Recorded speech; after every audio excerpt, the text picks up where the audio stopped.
مجھے ایک بہت اچھی فیکٹری میں نوکری مل گئی تھی اور میرے گھر کے حالات بہت بہتر ہونا شروع ہو گئے تھے۔ ابو کی پینشن بھی آ جاتی تھی تو گھر کا گزارا بہت اچھا ہونے لگ گیا تھا۔ اب میں ہر مہینے اپنی بیوی کے لیے کوئی نہ کوئی تحفہ ضرور لے کر جایا کرتا تھا اور وہ تحفہ دیکھ کر کہتی کہ اس کی کیا ضرورت تھی، اور میں خوش ہو کر اس کو کہتا کہ یہ سب کچھ مجھے تمہارے ہی نصیب سے تو مل رہا ہے۔ اگر تم میری زندگی میں نہ ہوتی مجھے اتنی اچھی نوکری نہیں ملنی تھی۔ میں پہلے ہی تمہارے ساتھ بہت زیادتی کر چکا ہوں، اس لیے تم مجھے اپنے لیے تحفے لانے سے منع مت کیا کرو۔ اور وہ بیچاری میری باتیں سن کر محبت سے شرما جایا کرتی۔ میں اکثر اس کو اپنے ساتھ بازار لے کر جایا کرتا اور وہ جتنی بھی خریداری کرتی میں اس کو کبھی بھی منع نہیں کرتا تھا۔ میں جب بھی فائقہ کو خوش دیکھتا تو میرے چہرے پر خود بخود مسکراہٹ آ جاتی۔ میں خوش تھا کہ وہ آہستہ آہستہ میری دوسری شادی کی بات کو بھول گئی تھی، مگر ہم بازار میں جب بھی کوئی بچوں کے کھلونوں یا کپڑوں کی دکان دیکھتے تو فائقہ گمسم سی وہاں پر ہی رک جاتی۔ مجھے ڈر تھا کہ وہ پھر سے دوسری شادی کی رٹ نہ لگا لے، مگر ایسا کچھ نہیں ہوا تھا۔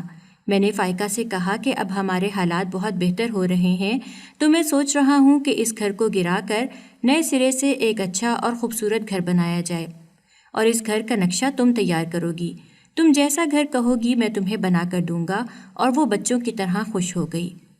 کچھ دیر کے لیے ہی صحیح اس کا دھیان بٹ گیا تھا۔ میں نے گھر پر مستری لگوائے اور گھر کا کام شروع کروا دیا۔ مجھے گھر بنانے میں تقریباً 2 سال لگ گئے تھے، مگر یہ گھر فائقہ کی پسند کا تھا۔ اس نے اپنی مرضی سے گھر کا ہر کمرہ ہر کونا بنوایا تھا اور سارا دن وہ گھر کے کاموں میں لگی رہتی۔ اب وہ گھر کے کاموں میں بہت زیادہ مصروف ہو گئی تھی، اس لیے اس نے دوبارہ اولاد کی یا دوسری شادی کی کوئی بات نہیں کی تھی۔ وہ سارا دن کبھی اس کمرے کو سجاتی رہتی اور کبھی کسی کمرے کو۔ کوئی چیز سیٹ کر رہی ہوتی۔ وہ اب خوش رہنے لگی تھی اور اس کو خوش دیکھ کر میں بھی خوش تھا۔ وہ سارا دن گھر کے کام کرتی اور فارغ وقت میں امی کے پاس بیٹھ کر ان سے ڈھیروں باتیں کیا کرتی۔ اب وہ دونوں ہی تو گھر میں ہوا کرتی تھیں۔ میں تو سارا دن فیکٹری میں گزار کر آتا تھا اور جب میں گھر آتا تو وہ مجھے اپنے سارے دن کی مصروفیات بتاتی اور میں اس کا چہرہ دیکھتا جو اولاد نہ ہونے کی وجہ سے مرجھا گیا تھا۔ میں ہر طرح کی کوشش کرتا کہ اس کو خوش رکھ سکوں، مگر اولاد کی کمی کو کوئی بھی خوشی پورا نہیں کر سکتی۔ اولاد کی خواہش تو مجھے بھی تھی، لیکن قدرت کے فیصلوں کے آگے میں بھی کیا کر سکتا تھا۔ میرے گھر کے حالات بہت اچھے ہو گئے تھے، تبھی میں نے ایک دن فائقہ کو خوشخبری سنائی کہ بہت جلد میں اس کو اور امی کو لے کر عمرے پر جاؤں گا، اور وہ خوشی سے اچھلنے لگ گئی۔ ہم دونوں امی کے ساتھ عمرہ کرنے گئے اور وہاں ہم دونوں نے اللہ سے رو رو کر دعائیں مانگیں کہ وہ ہمیں اولاد جیسی نعمت عطا کر دے، کیونکہ اس کے خزانوں میں تو کوئی کمی نہیں ہے، وہ تو جو چاہے کر سکتا ہے، پھر دنیا کے ڈاکٹر جو بھی کہیں۔ جب ہم عمرہ کر کے واپس آ گئے تو کچھ ہی دن گزرے تھے کہ میں نے محسوس کرنا شروع کیا جیسے فائقہ اب بہت خوش رہنے لگی تھی۔ اس کو خوش دیکھ کر میں بھی مطمئن تھا، لیکن اس کی ایک بات مجھے حیرت میں ڈال دیتی تھی۔ جب وہ اکثر رات کو لیٹی لیٹی اچانک سے ماتھے پر ہاتھ مار کر اٹھ کر بھاگتی جیسے کچھ بھول گئی ہو، اور کہتی بچہ رو رہا ہوگا، اس کا دودھ تو میں نے بنایا ہی نہیں، اور میں حیرانگی سے اس کو دیکھتا کہ وہ کس بارے میں بات کر رہی ہے۔ جب اس بات کو 1 ہفتہ گزر گیا لیکن فائقہ روز ہی کچن میں جاتی اور دودھ بنا کر اسٹور میں لے جانے لگی تو مجھے لگا کہ وہ پاگل ہو گئی ہے۔ تب ایک دن مجھے اس کی یہ حرکت دیکھ کر شدید غصہ آیا تو میں آدھی رات کو اٹھ کر اسٹور کی طرف گیا اور چیزوں کو اٹھا کر باہر پھینکنا شروع کر دیا۔ میں دیکھنا چاہتا تھا کہ اسٹور میں ایسا کیا تھا۔ تبھی اچانک میرا نام اسجد ہے، میرا تعلق رحیم یار خان سے ہے۔ میرے 3 بھائی اور 4 بہنیں تھیں اور میں ان میں سب سے چھوٹا تھا۔ میرے والد صاحب ایک کلرک تھے اور والدہ سادہ سی گھریلو خاتون تھی۔ سب سے بڑے بھائی اپنی فیملی کے ساتھ لندن میں رہتے تھے، 2 بہنیں فیصل آباد میں رہتی تھیں اور باقی بہن بھائی رحیم یار خان میں ہی رہتے تھے۔ سبھی شادی شدہ تھے اور اپنے اپنے بیوی بچوں کے ساتھ الگ الگ گھروں میں رہتے تھے، سوائے مجھ سے بڑے بھائی امجد کے۔ گھر میں امجد بھائی کے بیوی بچے بھی ہمارے ساتھ ہی رہتے تھے، کیونکہ میری تب شادی نہیں ہوئی تھی اور امی ابو کی ذمہ داری بھی بریرہ بھابھی پر ہی تھی، جسے وہ اپنا فرض سمجھتے ہوئے پورے دل کے ساتھ نبھا رہی تھیں۔ امجد بھائی کے 4 بچے تھے اور میری سب سے زیادہ دوستی بھی امجد بھائی کے بچوں کے ساتھ ہی تھی، کیونکہ باقی بہن بھائیوں کے بچے تو کبھی کبھار ہی آیا جایا کرتے تھے اور لندن والے بھائی تو بس لندن کے ہی ہو کر رہ گئے تھے۔ وہ کبھی سال یا 2 سال کے بعد چکر لگا لیا کرتے تھے۔ ان کے بچوں کی ہم نے صرف تصویریں ہی دیکھی تھیں۔ بچوں کو وہ کبھی بھی دادا دادی سے ملوانے نہیں لے کر آئے تھے اور ہم لوگوں نے کبھی ان سے شکوہ بھی نہیں کیا تھا۔ اکثر فون پر ہماری بات ہو جایا کرتی تھی۔ امی ابو خوش تھے کہ وہ سب بچوں کا فرض پورا کر چکے ہیں، اب صرف میں ہی رہ گیا تھا جس کی شادی کی فکر انہیں ستانے لگی تھی۔ میری نوکری کوئی اتنی اچھی تو تھی نہیں، بس ایک فیکٹری میں کام کرتا تھا اور اتنا کما لیتا تھا کہ اپنی بیوی کو 2 وقت کی عزت کی روٹی کھلا سکوں۔ تو امی ابو نے میرے لیے بھی رشتہ ڈھونڈنا شروع کر دیا تھا۔ جب بریرہ بھابھی کو معلوم ہوا کہ امی ابو میرے لیے رشتہ ڈھونڈ رہے ہیں تو انہوں نے فوراً سے اپنی بہن کا رشتہ پیش کر دیا۔ امی ابو کو بھی وہ رشتہ بہت مناسب لگا تھا، کیونکہ بریرہ بھابھی بہت تابع دار بہو ثابت ہوئی تھیں اور انہوں نے باقی بہوؤں سے زیادہ ہمارا خیال رکھا تھا۔ اس لیے امی ابو نے میرا رشتہ ان کی بہن فائقہ کے ساتھ طے کر دیا۔ فائقہ بھی اپنے بہن بھائیوں میں سب سے چھوٹی تھی اور ویسے بھی وہ مجھ سے زیادہ پڑھی لکھی تھی، لیکن بریرہ بھابھی نے پھر بھی اپنی بہن کا رشتہ میرے لیے چنا تھا اور مجھے تو کوئی اعتراض نہیں تھا۔ ویسے بھی فائقہ مجھ سے زیادہ خوبصورت لڑکی تھی، کیونکہ وہ بریرہ بھابھی کی بہن تھی تو اکثر گھر کے فنکشن پر میں نے اس کو دیکھ رکھا تھا۔ امی ابو نے میرا اور فائقہ کا رشتہ طے کر دیا۔ فائقہ نے ایم اے کیا ہوا تھا اور پرائیویٹ اسکول میں نوکری کرتی تھی، اس لیے اس کو بچوں میں گھلنے ملنے کا بہت زیادہ شوق تھا۔ جب میری شادی ہونے والی تھی تو امجد بھائی نے بھی اپنا الگ گھر بنا لیا، کیونکہ جس گھر میں ہم رہتے تھے وہ گھر چھوٹا ہی تھا۔ اس میں صرف 2 ہی بیڈ روم تھے اور ایک چھوٹا سا کمرہ تھا جس میں ہم گھر کا فالتو سامان رکھا کرتے تھے۔ ایک بیڈ روم میں امی ابو سوتے تھے اور دوسرا روم امجد بھائی کی فیملی کا تھا، اور میرا کیا تھا، میں تو کہیں بھی سو جایا کرتا تھا۔ لیکن جب میری شادی ہوئی تھی تو بھائی کا کمرہ میرے لیے تیار کر دیا گیا اور امجد بھائی بھی اپنی فیملی کو لے کر الگ ہو گئے۔ لیکن رحیم یار خان میں ہم جتنے بھی بہن بھائی رہتے تھے سب ایک ہی کالونی میں رہتے تھے۔ امجد بھائی کا گھر ہمارے گھر کے سب سے زیادہ قریب تھا، اس لیے میری شادی کے کچھ عرصے بعد تک بریرہ بھابھی سارا دن ہمارے گھر ہی رہتی تھی۔ کیونکہ فائقہ تو ابھی بیاہ کر ہی آئی تھی تو امی ابو نئی نویلی دلہن پر گھر کے کاموں کی ذمہ داری نہیں ڈالنا چاہتے تھے۔ فائقہ بہت اچھی تھی، جبکہ میں تو غصے کا تھوڑا تیز تھا، مگر فائقہ ہمیشہ میرا غصہ چپ کر کے برداشت کر جایا کرتی تھی اور اس نے میرے غصے کی شکایت کبھی کسی سے نہیں کی تھی۔ وہ تو امی ابو کی خدمت بھی بالکل ویسے ہی کرتی تھی جیسے بریرہ بھابھی کرتی آئی تھیں۔ بریرہ بھابھی کی گھرداری اور خدمت سے متاثر ہو کر ہی تو امی ابو نے فائقہ کے رشتے کے لیے ہاں کی تھی، کیونکہ بریرہ بھابھی سے امی ابو کو کبھی کوئی شکایت نہیں رہی تھی، بلکہ وہ ہر ایک کے سامنے بریرہ بھابھی کی تعریف کیا کرتے تھے۔ بریرہ بھابھی تھی ہی تعریف کے لائق اور انہوں نے اپنے بچوں کی تربیت بھی بہت اچھی کی تھی۔ میری سبھی بہنیں گورنمنٹ اسکولوں میں نوکریاں کیا کرتی تھیں۔ فائقہ نے بھی مجھ سے بہت کہا تھا کہ وہ بھی اسکول میں نوکری کرنا چاہتی ہے، کیونکہ شادی سے پہلے بھی وہ بچوں کو پڑھاتی رہی ہے تو بچوں میں اس کا کافی دل لگا رہتا ہے۔ جبکہ میں نے اس کو ڈانٹ کر بٹھا دیا کہ اگر تم بھی نوکری کرو گی تو میرے بوڑھے ماں باپ کا خیال کون رکھے گا، اور فائقہ چپ کر کے گھر بیٹھ گئی اور میرے ایک بار منع کرنے کے بعد اس نے مجھ سے دوبارہ نوکری کی بات نہیں کی، حالانکہ وہ بھی جانتی تھی کہ اگر میں ابو سے ایک بار بھی کہہ دیتا کہ میری بیوی نوکری کرنا چاہتی ہے تو ابو کسی نہ کسی اسکول میں اس کو اچھے اسکیل پر نوکری دلوا ہی دیتے۔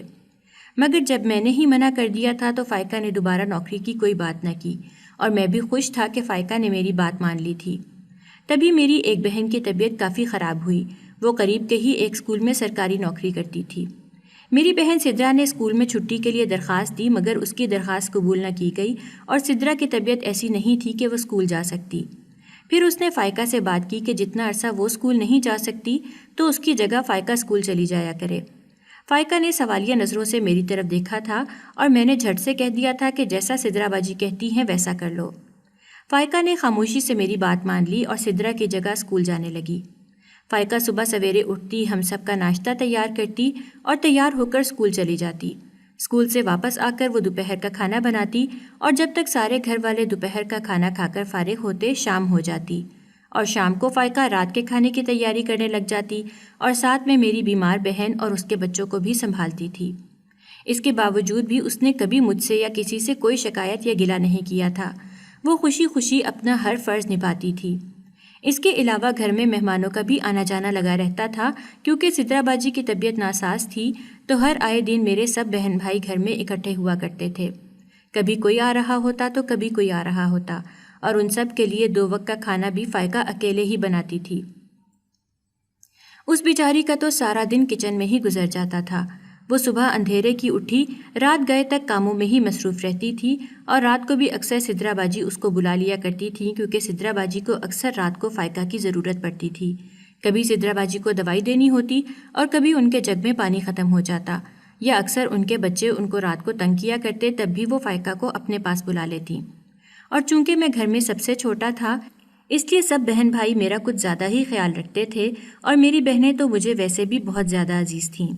اگر فائقہ تھکی ہوئی ہوتی اور 2 گھڑی آرام کرنے بیٹھ جاتی تو میری چاروں بہنیں مجھے ہی باتیں سنانے لگ جاتی کہ تمہاری بیوی تو سارا دن تھکی ہی رہتی ہے، وہ تو کام بھی کوئی نہیں کرتی ہے، ہم نے کیا روز روز آنا ہوتا ہے جو وہ ہمارے لیے کھانا کمرے میں نہیں لا سکتی۔ اور میں بھی اپنی بہنوں کی باتوں میں آ کر فائقہ کو بولنے لگ جایا کرتا تھا، حالانکہ مجھے نظر بھی آتا تھا کہ فائقہ کس طرح سارا دن بھاگ بھاگ کر میرے بہن بھائیوں کی خدمت کیا کرتی تھی۔ اس کے باوجود بھی میں اپنے بہنوں کی باتوں میں آ کر فائقہ پر غصہ کیا کرتا اور اکثر ہی اس سے ناراض بھی رہا کرتا۔ جب میرا غصہ زیادہ ہی بڑھنے لگا تو فائقہ نے میرے غصے کی شکایت بریرہ بھابھی سے کی۔ بریرہ بھابھی نے میرے رویے کے بارے میں امجد بھائی کو بتایا، اور امجد بھائی بجائے مجھے کچھ کہنے کے بریرہ بھابھی کو سمجھانے لگے کہ ابھی اس کی نئی نئی شادی ہوئی ہے، بعد میں اس کو خود ہی سمجھ آ جائے گی کہ فائقہ کا اس سب میں کوئی قصور نہیں ہے۔ فائقہ نے بریرہ بھابھی کو شکایت تو کر دی تھی، مگر اس کو اس کا کوئی فائدہ نہیں ہوا تھا۔ میں ویسے ہی اسے غصے میں بول دیا کرتا تھا، لیکن اب اتنا فرق ضرور آ گیا تھا کہ جب بھی میری بہنیں میرے گھر آتیں تو بریرہ بھابھی فائقہ کی مدد کے لیے آ جایا کرتی تھیں، اور وہ دونوں بہنیں مل کر سارا دن میری بہنوں کے پسندیدہ کھانے بناتی رہتی۔ میری بہنیں بھی یہ لحاظ نہیں کرتی تھیں کہ کسی کی بیمار پرسی کے لیے آئی ہیں، وہ تو جب بھی آتی ہر بہن کی اپنی ہی فرمائش ہوتی۔ کوئی کہہ رہی ہوتی کہ سالن میں مرچیں زیادہ نہ ڈالنا، کوئی کہہ رہی ہوتی کہ میرے بچے نے تو انڈے کے ساتھ پراٹھا کھانا ہے، کوئی کہہ دیتی کہ بھائی آتے ہوئے مچھلی لے کر آنا۔ میں بھی چپ چاپ اپنی بہنوں کی ساری فرمائشیں پوری کر دیا کرتا تھا۔ میں بازار سے سودا سلف لانے میں لگا رہتا، اور گھر میں بریرہ بھابھی اور فائقہ سارا دن بس کچن کے کاموں میں ہی لگی رہتی۔ بریرہ بھابھی کا تو اپنا گھر بھی تھا، جہاں ان کے اپنے بچے بھی کھانے کے انتظار میں بیٹھے رہتے تھے، مگر اس کے باوجود بھی وہ سارا دن کچن کے کاموں میں فائقہ کی مدد میں لگی رہتی تھیں تاکہ میری بہنوں کی کوئی فرمائش ادھوری نہ رہ جائے، کیونکہ ایسا ہوتا تو پھر سے میرا سارا غصہ فائقہ پر ہی اترتا تھا۔ بریرہ بھابھی اپنے گھر کے کاموں کو چھوڑ کر میرے گھر کے کاموں میں جٹی رہتی تھیں تاکہ ان کی بہن کا گھر خراب نہ ہو، لیکن میری بہنیں پھر بھی میرے کان فائقہ کے خلاف بھرتی رہتیں، اور میں بھی کم عقل تھا جو اپنی بہنوں کی باتوں میں آ کر اپنی بیوی پر غصہ اتارا کرتا تھا۔ میں جانتا بھی تھا کہ فائقہ میرے امی ابو کے لیے پرہیزی کھانا بناتی تھی، میری الگ فرمائش ہوتی تھی، اور میری بیمار بہن سدرا کی اپنی ہی فرمائش ہوتی تھی۔ اس کے علاوہ فائقہ کو اسکول کا کام بھی کرنا ہوتا تھا۔ جب میرا غصہ کچھ زیادہ ہی ہونے لگا تو فائقہ نے ایک بار پھر میری شکایت بریرہ بھابھی سے کی، اور بریرہ بھابھی نے ایک بار پھر سے امجد بھائی کو میرے برتاؤ کے بارے میں بتایا۔ اب کی بار تو امجد بھائی کو بھی مجھ پر غصہ آیا تھا، اور انہوں نے مجھے خوب ڈانٹا کہ تم کیوں اپنی بہنوں کی باتوں میں آ کر اپنی بیوی پر غصہ اتارتے ہو؟ جب تمہارے ماں باپ کو وہ سنبھالتی ہے تب تمہاری بہنوں کو کچھ نظر نہیں آتا، اور تمہاری بہنوں کی بھی تو وہ فرمائشیں پوری کرتی ہے، وہ کون سا تمہارے گھر سے بھوکی جاتی ہیں؟ اگر اب کی بار کوئی بہن تم سے شکایت کرے کہ فائقہ نے ان کا کوئی ایک آدھ کام نہیں کیا تو تم بھی صاف صاف کہہ دینا کہ تمہاری بیوی ان کی ملازم نہیں ہے جو ان کا ہر کام کرتی پھرے۔ اگر ان کو تمہاری بیوی سے اتنا ہی مسئلہ ہے تو اپنے اپنے گھر چھوڑ کر تمہارے گھر آ کر بیٹھیں اور تمہارے بوڑھے ماں باپ کی تیمارداری کریں، کیونکہ وہ ان کے ماں باپ ہیں نہ کہ تمہاری بیوی کے۔ پھر بھی تمہاری بیوی سارا دن ان کی خدمت میں لگی رہتی ہے، اور ایک تم ہو کہ تمہاری شکایتیں ہی ختم نہیں ہوتی۔ مجھے بھی نظر آتا ہے کہ فائقہ اور بریرہ کس طرح سارا دن کچن میں کام کرتی رہتی ہیں۔ امجد بھائی کی ڈانٹ کا اثر مجھ پر صرف کچھ مہینے ہی رہا، اور اس کے بعد سے پھر میرا غصہ فائقہ پر اترنے لگا۔ میری بہنوں کے گھر کوئی بھی دعوت ہوتی، کسی کی بھی سالگرہ ہوتی، یا کسی بھی موقع پر اگر سب بہنیں ایک جگہ اکٹھی ہوتیں تو مجھے بھی فون کر کے بلا لیتیں، لیکن میں نے کبھی زحمت نہیں کی تھی کہ میں اپنی بیوی کو بھی ساتھ لے کر جاؤں، حالانکہ وہاں پر تو خاندان کے سبھی لوگ موجود ہوتے تھے۔ کوئی بھی خوشی غمی ہوتی تو سب بہن بھائی کسی نہ کسی بہن یا بھائی کے گھر اکٹھے ہو ہی جاتے، مگر میری بیوی ان میں کبھی بھی شامل نہ ہوتی، اور نہ ہی مجھے احساس ہوتا کہ سب بہن بھائی اپنے بچوں کے ساتھ وہاں جمع ہیں تو میں بھی اپنی بیوی کو لے ہی جاؤں، مگر میں تو اپنی بہنوں کی باتوں میں آ جاتا تھا اور بلا وجہ کا غصہ بھی اپنی بیوی پر اتار دیا کرتا تھا۔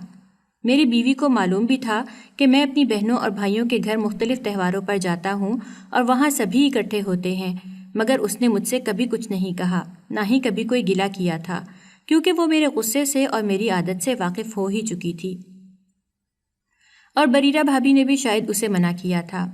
بریرہ بھابھی کے بچے اکثر ہمارے گھر آ جایا کرتے تھے اور فائقہ کی ان سے شروع سے ہی دوستی تھی کیونکہ وہ ان کی خالہ بھی تو تھی اور اب تو اس کا ان بچوں کے ساتھ دوہرا رشتہ بن گیا تھا۔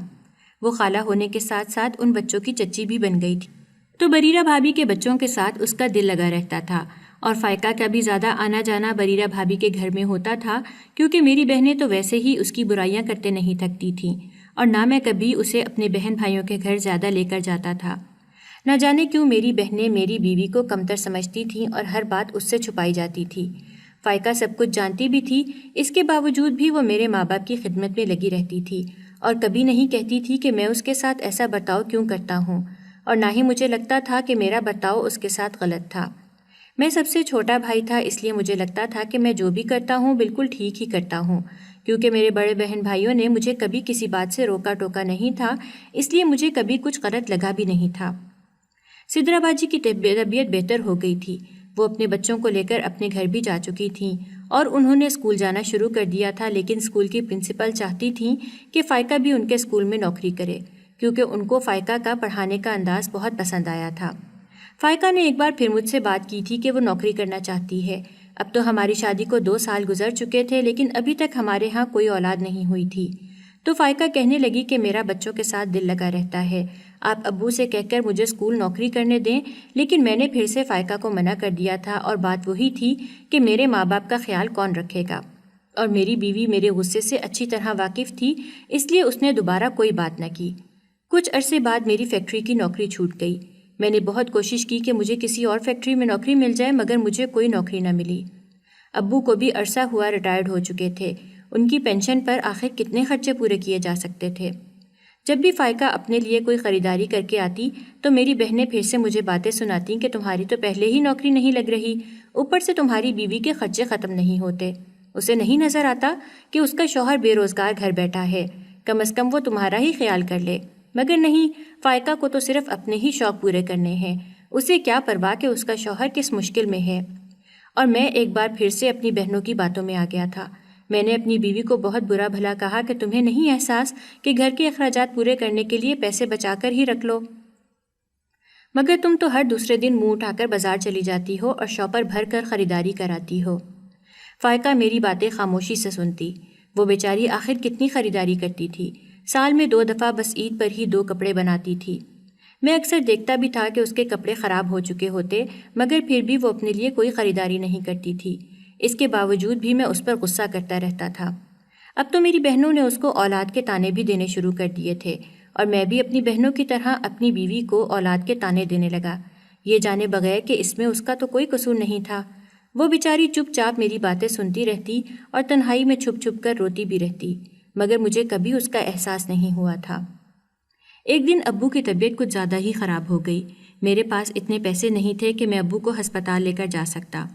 میں نے باری باری اپنی سبھی بہنوں سے پیسے مانگے کہ وہ مجھے ادھار ہی دے دیں، میں ان کو واپس کر دوں گا، مگر ہر بہن نے مجھے اپنی مجبوری سنا دی کہ بچوں کی فیسیں دینی ہیں یا ان کے اپنے گھر کے حالات نہیں ٹھیک، کسی کے پاس بھی میری مدد کے لیے چند پیسے نہیں تھے اور میں پریشان بیٹھا تھا۔ تبھی فائقہ میرے پاس آئی اور اپنے سونے کا زیور میرے سامنے کیا اور میرے کندھے پر ہاتھ رکھ کر بولی، اسجد آپ پریشان مت ہوں اور یہ زیور بیچ کر ابو کو ہسپتال لے جائیں اور ان کا علاج کروائیں، کیونکہ زیور میں نے کیا کرنا ہے، اگر یہ آپ کے کام آ جائے تو اس سے بہتر اور کیا ہوگا، مجھے تو صرف آپ کے ساتھ رہنا ہے، ان چیزوں کا میں کیا کروں گی۔ اور میری آنکھوں میں آنسو آ گئے کہ جو بہنیں مجھے آج تک باتیں سناتی آئی تھیں اور مجھے میری ہی بیوی کے خلاف کرتی آئی تھیں، آج ان میں سے کوئی بھی میری مدد کرنے کے لیے تیار نہیں تھا، مگر میری بیوی جس کو میں اپنی بہنوں کی باتوں میں آ کر ڈانٹتا رہتا تھا اور خامخواہ غصہ کرتا رہتا تھا، وہ اپنا زیور لیے میرے سامنے کھڑی تھی اور مجھے حوصلہ دے رہی تھی۔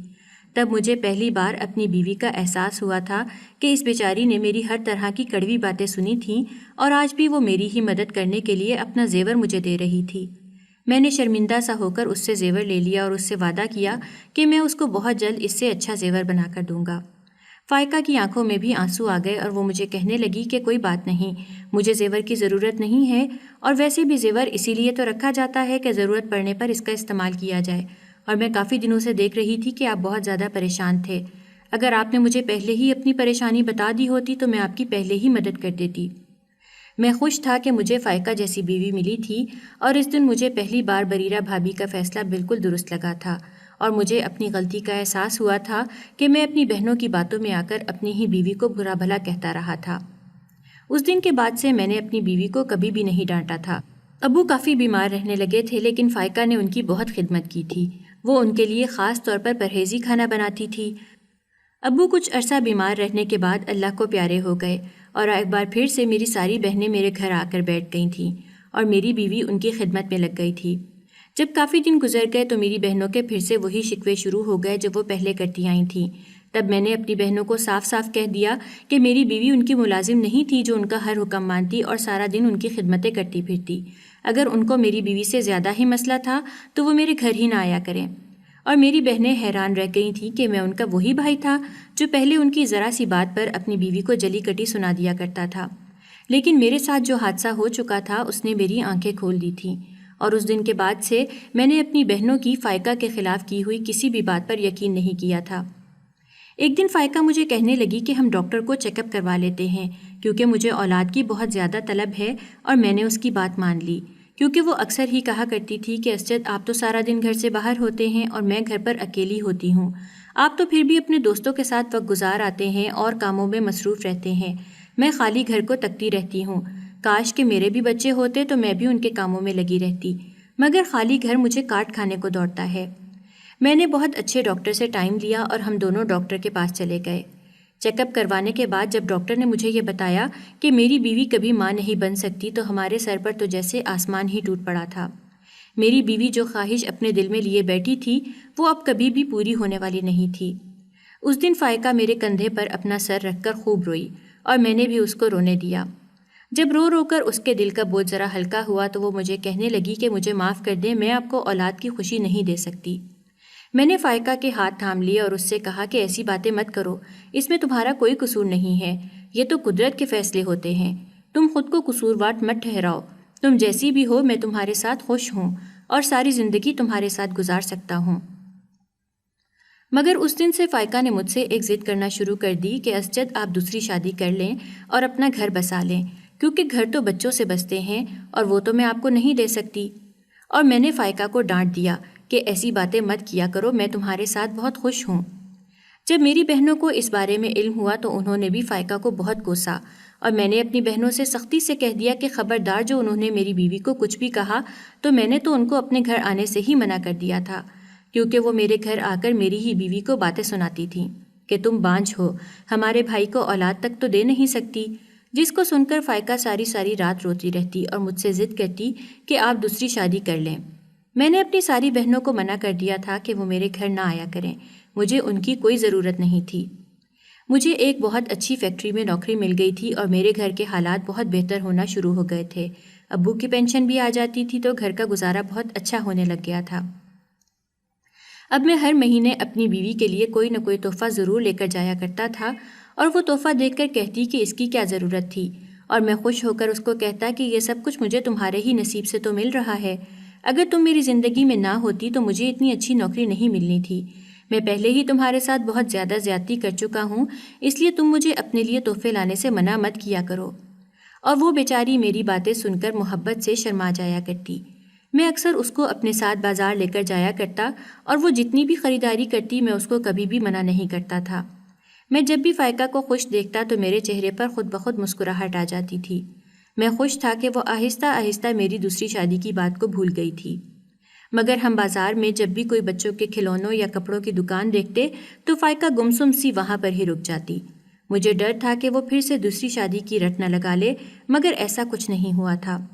میں نے فائقہ سے کہا کہ اب ہمارے حالات بہتر ہو رہے ہیں تو میں سوچ رہا ہوں کہ اس گھر کو گرا کر نئے سرے سے ایک اچھا اور خوبصورت گھر بنایا جائے، اور اس گھر کا نقشہ تم تیار کرو گی، تم جیسا گھر کہو گی میں تمہیں بنا کر دوں گا۔ اور وہ بچوں کی طرح خوش ہو گئی۔ کچھ دیر کے لیے ہی صحیح اس کا دھیان بٹ گیا تھا۔ میں نے گھر پر مستری لگوائے اور گھر کا کام شروع کروا دیا۔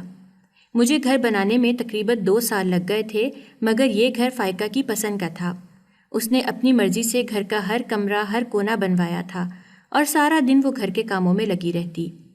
اب وہ گھر کے کاموں میں بہت زیادہ مصروف ہو گئی تھی، اس لیے اس نے دوبارہ اولاد کی یا دوسری شادی کی کوئی بات نہیں کی تھی۔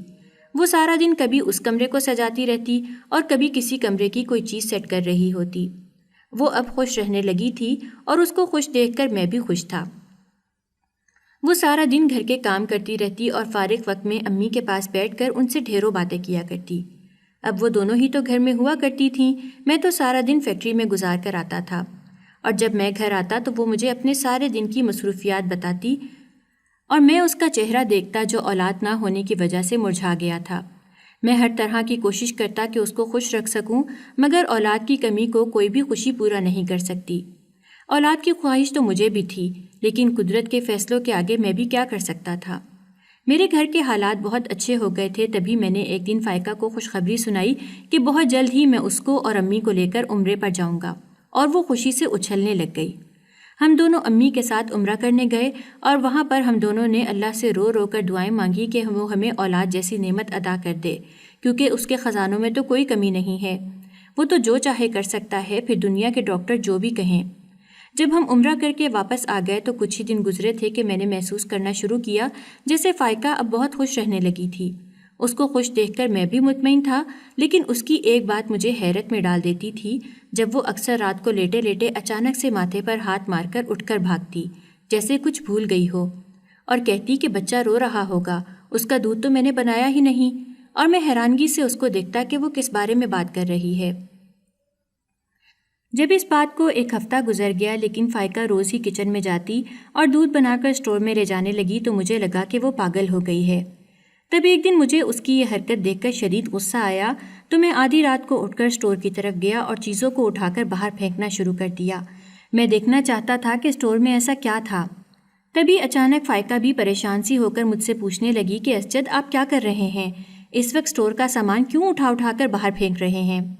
مگر میں غصے میں سامان پھینکتا رہا اور فائقہ مجھے منع ہی کرتی رہ گئی۔ میں دیکھنا چاہتا تھا کہ وہ کون سا بچہ تھا جس کے لیے فائقہ آدھی رات کو اٹھتی تھی اور اٹھتی بھی بلا ناغہ ہی تھی اور دودھ بنا کر اسٹور میں لے جاتی تھی۔ تبھی مجھے ایک میز کے نیچے وہ بچہ نظر آ ہی گیا جس کے لیے میری بیوی دودھ بنا کر لاتی تھی۔ میں نے حیرانگی سے اس چھوٹے سے بچے کو دیکھا اور پھر فائقہ کی طرف سوالیہ نظروں سے دیکھا کہ کیا تم اس کے لیے دودھ بنا کر اسٹور میں لاتی تھی؟ یہ تو ایک بلی کا بچہ تھا، اور فائقہ بیچاری حیران کھڑی میری طرف دیکھ رہی تھی۔ وہ تو میرے غصے سے اچھی طرح واقف ہی تھی اور جانتی تھی کہ میں صفائی ستھرائی کا کتنا خیال رکھتا تھا، اس لیے شاید اس نے اس بلی کے بچے کو اسٹور میں چھپا رکھا تھا اور میرے سونے کے بعد ہی اس کو دودھ دیا کرتی تھی۔ میں سر پکڑ کر بیٹھ گیا تھا کہ میری بیوی اتنی چھوٹی سی بات کے لیے اتنا زیادہ پریشان کیوں ہو رہی تھی، اور فائقہ مجھے کہنے لگی کہ آپ مجھ سے پوچھ تو لیتے کہ آخر میں اسٹور میں دودھ بنا کر لے کر کس کے لیے جاتی ہوں، مگر آپ نے مجھ پر شک ہی کرنا شروع کر دیا تھا۔ پھر کیا ہوا، اگر میرے اولاد نہیں ہو سکی تو میں اس معصوم جانور کا تو پیار کر ہی سکتی تھی نا؟ ایسے ہی آپ نے میری ساری محنت برباد کر دی، اور ایک نظر اسٹور پر ڈال کر بولی کہ کتنی محنت سے میں نے سارا سامان سیٹ کر کے رکھا تھا اور آپ نے سارا بکھیر کر رکھ دیا ہے۔ میں نے اس بلی کے ننھے سے بچے کو ہاتھوں میں اٹھایا اور اسٹور سے باہر لے آیا۔ فائقہ بھی جلدی سے میرے پیچھے بھاگی، اسے ڈر تھا کہ میں اس بچے کو آدھی رات کو کہیں باہر ہی پھینک نہ آؤں، مگر میں اتنا سنگ دل بھی نہیں تھا۔ میں اس بچے کو لے کر سیڑھیوں کے پاس آ کر بیٹھ گیا تھا۔ وہ معصوم سا بچہ تو شاید ابھی کچھ دن کا ہی تھا اور اس کی ماں نہ جانے اس کو چھوڑ کر کہاں چلی گئی تھی۔ تبھی تو فائقہ روز اس کے لیے دودھ بنا کر اسٹور میں لے جاتی تھی۔ پہلے تو مجھے اپنی بیوی پر بہت غصہ آیا تھا، مگر پھر میں نے اس معصوم سے بچے کو دیکھا اور اپنی معصوم بیوی کو دیکھ کر میرا سارا غصہ خود بخود ہی ختم ہو گیا۔ میری بیوی کو عادت تھی کہ وہ گھر میں کسی بھی کونے میں دودھ کا پیالہ رکھ دیا کرتی تھی، اور یہ عادت اس کی شروع سے ہی تھی، مگر میں نے کبھی زیادہ نوٹس نہیں لیا تھا۔ وہ روز ہی گھر کے کسی نہ کسی کونے میں کسی پرانے برتن میں تھوڑا سا دودھ رکھ دیا کرتی تھی، اور جب سے ہماری شادی ہوئی تھی ہمارے گھر میں بلیاں بہت آنے لگ گئی تھیں، مگر وہ بلیاں گھر کے اندرونی حصے میں کبھی نہیں آئی تھیں، اس لیے مجھے بھی کوئی پرواہ نہیں تھی۔ مگر پھر میں نے فائقہ سے کہا کہ اسے مجھ سے ڈرنے کی ضرورت نہیں، وہ جانوروں کو کھانا وغیرہ ڈال سکتی ہے، مگر اس بات کا دھیان رکھے کہ گھر کے رہائشی حصے میں گندگی نہ پھیلے۔ اور فائقہ نے اپنی عادت بنا لی تھی، وہ بلیوں کے لیے چھوٹے چھوٹے کچھ برتنوں میں دودھ ڈال کر گھر کے مختلف حصوں میں رکھ دیتی اور چھت پر بھی پرندوں کو دانہ پانی ڈالنا نہ بھولتی تھی، بلکہ ہر مہینے کے راشن میں وہ پرندوں کے دانوں کا لازمی لکھا کرتی تھی، اور مجھے بھلا کیا اعتراض ہو سکتا تھا؟ میں بھی اسے پرندوں کے لیے باجرہ لا کر دیتا اور وہ چھت پر رکھ دیتی۔ کیونکہ ہمارے گھر کے کچھ ہی دور کافی سارے کھیت تھے تو چھت پر کافی پرندے اکٹھے ہو جایا کرتے تھے اور وہ ان کو بہت غور سے دیکھا کرتی تھی۔